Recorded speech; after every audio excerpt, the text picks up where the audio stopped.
ചന്ദനക്കടത്ത്, വാടകയ്ക്ക് കാർ എടുത്ത ശേഷം മറിച്ചു വിൽക്കൽ, അങ്ങനെ 10ലധികം ക്രിമിനൽ കേസുകളിൽ പ്രതി. നൃത്താധ്യാപകന്റെ രൂപത്തിൽ സ്ത്രീകളെ സമീപിക്കും. അവരോട് അടുത്ത് സൗഹൃദം സ്ഥാപിക്കും. അവരിൽ നിന്ന് പണം തട്ടിയെടുക്കും. മൈനാഗപ്പള്ളിയിൽ കുഞ്ഞുമോൾ എന്ന 45-കാരിയെ കാർ കയറ്റിക്കൊന്ന അജ്മലിന്റെ രീതിയാണിത്. 6 മാസങ്ങൾക്ക് മുമ്പ് കരുനാഗപ്പള്ളിയിലെ സ്വകാര്യ ആശുപത്രിയിൽ വെച്ചാണ് ശ്രീകുട്ടിയും അജ്മലും പരിചയപ്പെടുന്നത്. അജ്മൽ നൃത്താധ്യാപകനാണെന്ന് അറിയിച്ചു. ഇതോടെ നൃത്തം പഠിക്കാനുള്ള തന്റെ ആഗ്രഹം ശ്രീകുട്ടിയും പറഞ്ഞു. അതിനുശേഷം നൃത്തപഠനം ആരംഭിച്ചു. പിന്നീട് ഇവരുടെ ബന്ധം ദൃഢമാവുകയായിരുന്നു. ഇന്നലെ സുഹൃത്തിന്റെ വീട്ടിലെത്തി അജ്മലും ഡോക്ടർ ശ്രീകുട്ടിയും ഓണം ആഘോഷിച്ചു. അമിതമായി മദ്യപിച്ച് ലക്കുകെട്ട അജ്മൽ ഡോക്ടർ ശ്രീകുട്ടിയുമായി പോകുന്നതിനിടെ ക്യാൻസർ രോഗിയായ ഒരു സാധു സ്ത്രീയെ ഇടിച്ചു തെറിപ്പിക്കുകയായിരുന്നു.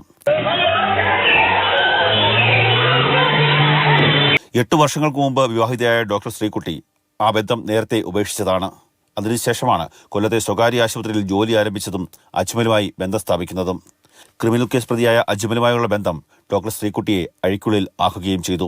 സാധനം മേടിച്ചിട്ട് ചേട്ടത്തി വണ്ടിക്കകത്തോട്ട് കയറി. ഞാൻ അപ്പുറം ഇപ്പുറം നോക്കി വണ്ടി വരുന്നുണ്ടോന്ന്. ഇല്ലെന്ന് ഉറപ്പാക്കിയിട്ടാ ഞാൻ വണ്ടി എടുത്തത്. പക്ഷെ എന്തോ പെട്ടെന്ന് ഇതിലേ കൂടെ കയറി വന്നൊന്നും ഓർമ്മയില്ല. എനിക്ക് പെട്ടെന്ന് വന്ന് ഇടിച്ചിടുമായിരുന്നത്. അമിത വേഗത്തിലെത്തിയ കാർ സ്കൂട്ടറിനെ ഇടിച്ചു തെറിപ്പിച്ചു.